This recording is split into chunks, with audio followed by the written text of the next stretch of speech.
આજે આપણે સ્વર્ગસ્થ રતન તાતાજીની વાત કરીએ.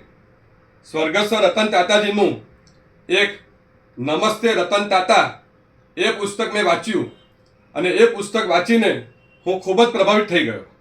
તેમાં લખ્યું હતું કે કોઈ પણ વ્યક્તિના જીવનમાં અલ્પવિરામ આવવું જોઈએ, પણ પૂર્ણવિરામ એટલે કે ફૂલ સ્ટોપ ના આવવું જોઈએ.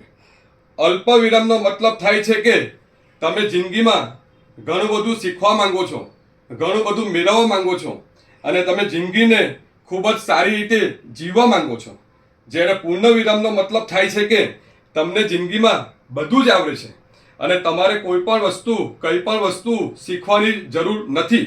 તેથી જો જે અલ્પ વિરામવાળો વ્યક્તિ હોય છે તે દુનિયામાં એનું ભવિષ્યમાં નામ રોશન કરે છે, જ્યારે પૂર્ણ વિરામવાળો વ્યક્તિ દુનિયામાં કંઈ જ કરી શકતો નથી. તેથી અલ્પ વિરામ તમારી જિંદગીમાં હોવું જરૂરી છે, પણ પૂર્ણ વિરામ તમારી જિંદગીમાં હોવું જરૂરી નથી. અને બીજી એક વાત એ છે કે રતન તાતાજીએ એમાં એક વાક્ય લખ્યું છે કે વ્યક્તિએ જિંદગીના છેલ્લા શ્વાસ સુધી શીખતા રહેવાનું અને છેલ્લા શ્વાસ સુધી કામ કરતા રહેવાનું.